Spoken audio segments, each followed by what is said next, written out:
공복혈당 110이면 위험합니다. 은퇴 후 삶의 질 지금이 바꿀 마지막 기회일지도 모릅니다. 은퇴하고 나면 이제 좀 쉬어야지. 평생 일했으니 이제는 나를 위해 살아야지. 많은 분들이 그렇게 말씀하시죠. 실제로 은퇴는 제2의 인생을 시작하는 전환점이에요. 그동안 가족을 위해, 직장을 위해, 사회를 위해 달려온 삶에서 이제는 나의 시간을 되찾는 거죠. 그런데 말입니다. 그 소중한 나의 시간, 건강이 받쳐주지 않으면 아무 의미가 없습니다.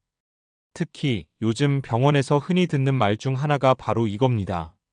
공복혈당이 110이에요. 조금 높네요. 대수롭지 않게 들릴 수도 있어요. 당뇨도 아니고 그냥 살짝 높은 거 아냐? 하실 수 있죠. 하지만 여기서 멈추면 은퇴 후 인생이 병원 중심의 삶으로 바뀔 수도 있습니다. 이제부터 그 이유를 말씀드릴게요. 그리고 세 분의 실제 사례도 함께 소개할게요. 당신이 지금 혈당 수치에 대해 어떻게 행동하느냐에 따라 10년 후 인생이 완전히 달라질 수 있습니다. 1. 공복혈당 110. 그게 왜 위험한가요? 공복혈당이란 8시간 이상 아무것도 먹지 않은 상태에서 측정한 혈당 수치입니다. 정상은 7099mg/dl이고 10만 125면 공복혈당 장애 또는 당뇨 전 단계, 126 이상이면 당뇨병 진단을 받습니다.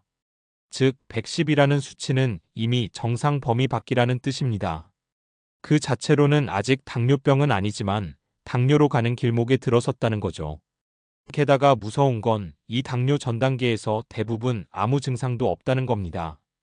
그래서 그냥 조금 높지만 괜찮겠지 하고 넘기기 쉽죠. 그런데 그게 가장 큰 함정입니다. 2. 은퇴 후가 더 위험한 이유. 왜 하필 은퇴와 연결해서 이런 얘기를 드릴까요? 그 이유는 간단합니다. 운동량은 줄고 식습관은 여전하거나 더 나빠지고 건강관리는 스스로 책임져야 하거든요. 직장 다닐 때는 아침에 일어나서 출근하고 계단도 오르고 최소한 일정한 생활 리듬이 있었죠. 그런데 은퇴하면 갑자기 생활이 바뀌어요. TV 보면서 간식 모임에서 음주, 갑자기 찾아오는 무기력감. 그 틈을 타서 공복혈당 112, 120이 되고 126이 되고 결국 당뇨로 진행되는 겁니다. 당뇨는 한 번 걸리면 평생 관리해야 하고 합병증까지 오면 은퇴 후의 시간은 고통으로 채워질 수도 있어요. 3. 실제 사례 3가지. 지금 이걸 보면 절대 가볍게 넘길 수 없습니다. 사례 1. 운동은 은퇴하면 더 많이 할 줄 알았죠. 63세의 이재문 씨 이야기. 이재문 씨는 60세에 깔끔하게 퇴직하셨어요. 퇴직금도 잘 마련했고 주말 농장도 있고 평소 산책도 좋아하시던 분이었죠. 건강검진에서 공복혈당 110이 나왔을 때 그냥 조금 높은가 보다 하고 넘기셨대요. 그냥 110 조금 넘은 거라 괜찮다고 생각했어요. 근데 퇴직하니까 생각보다 덜 움직이더라고요. 술자리도 작고 야식도 많아지고 1년 만에 128로 올라갔고 당뇨 판정 받았습니다. 지금은 아침마다 인슐린 주사 맞고 계십니다. 그분이 하신 말씀이 가슴에 남아요. 그때 그냥 110이라고 무시하지 않았더라면 지금 내 은퇴 생활은 완전히 달랐을 거예요. 사례 2. 당뇨는 남의 일인 줄 알았죠. 58세 이정희 씨 이야기. 이정희 씨는 직장 생활을 일찍 마무리하고 55세부터 여유 있게 살고 계셨습니다. 여행, 요리, 손주 돌보는 재미에 푹 빠져 계셨죠. 그러다 어느 날 정기검진에서 공복혈당 114 나왔다는 얘기를 들으셨어요. 의사 선생님이 조심하라고 했지만 아직 젊고 괜찮다고 생각하셨죠. 문제는 그 후 3년 동안 체중이 7kg 늘고 활동량이 반으로 줄면서 혈당이 130까지 올라간 겁니다. 병원에서 당뇨 확정받았을 때는 너무 충격이었어요. 매일 약 먹고 식단 조절해야 하고 여행도 마음대로 못 가요. 요즘은 체력이 너무 떨어져서 손주도 잘 못 봐요. 그분은 지금 건강을 잃고 나서야 소중함을 안다는 말을 실감하고 계세요. 사례 3. 딱 한 끗 차이. 그때 행동했더니 인생이 달라졌죠. 66세 박경자 씨 이야기. 박경자 씨는 5년 전 정년퇴직하시면서 공복혈당 110이라는 판정을 받으셨습니다. 그런데 그분은 달랐어요. 딱 경계선이라 그러더라고요. 그래서 그날부터 매일 30분씩 걷기 시작했어요. 아침밥 줄이고 저녁 늦게 안 먹고 간식도 줄였죠. 결과요? 1년 후 혈당이 95로 내려갔습니다. 지금은 당뇨 전 단계도 아니고 건강한 노년을 보내고 계세요. 그때 110이라는 숫자 무섭게 느끼길 참 잘한 것 같아요. 그 한 끗 차이가 제 은퇴 이후 삶을 완전히 바꿨어요. 4.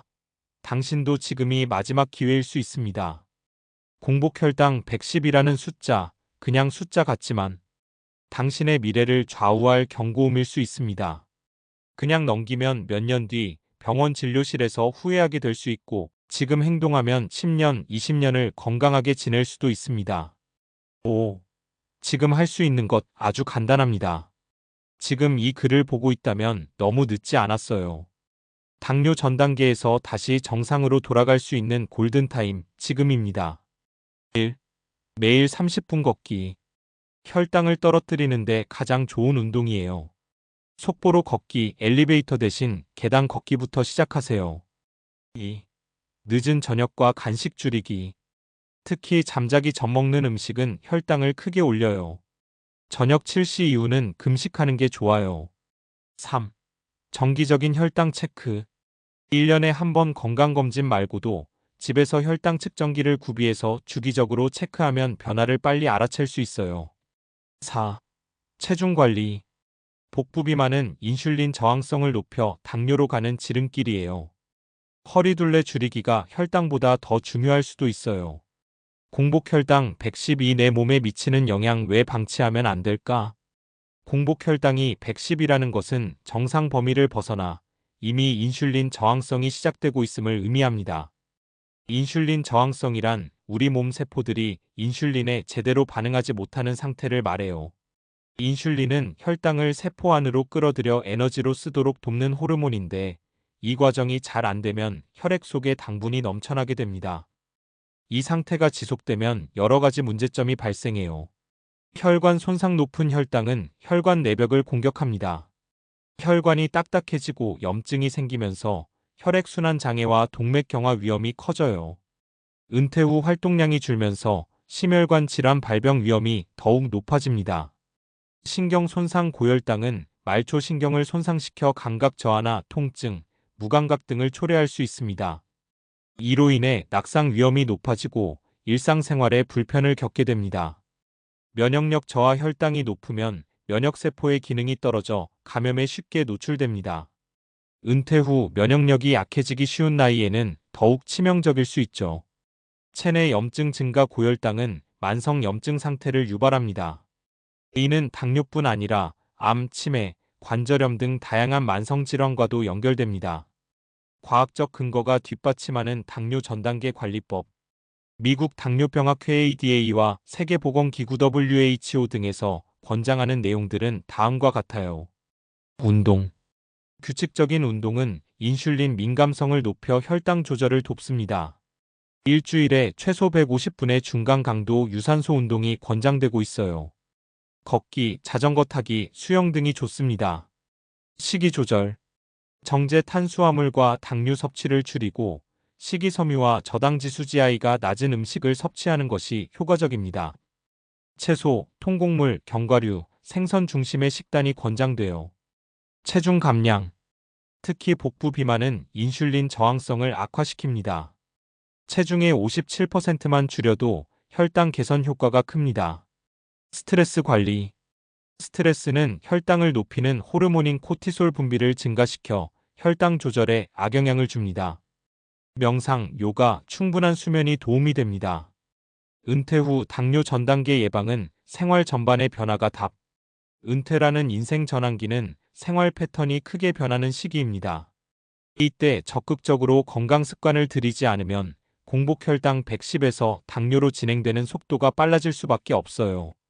반대로 지금부터라도 아래와 같은 작은 변화부터 실천한다면 충분히 되돌릴 수 있습니다. 매일 일정 시간 걷기 최소 30분 이상. 가공식품, 단 음식 줄이고 제철 채소 많이 먹기. 스트레스 받지 않는 생활환경 만들기. 정기적인 건강 체크와 혈당 자가 측정. 이런 과학적 근거와 구체적 실천법을 알면 공복혈당 110이 그저 조금 높은 수치가 아니라 은퇴 후에도 활기차고 건강한 삶을 위해 반드시 잡아야 할 신호임을 이해하기 쉬워집니다.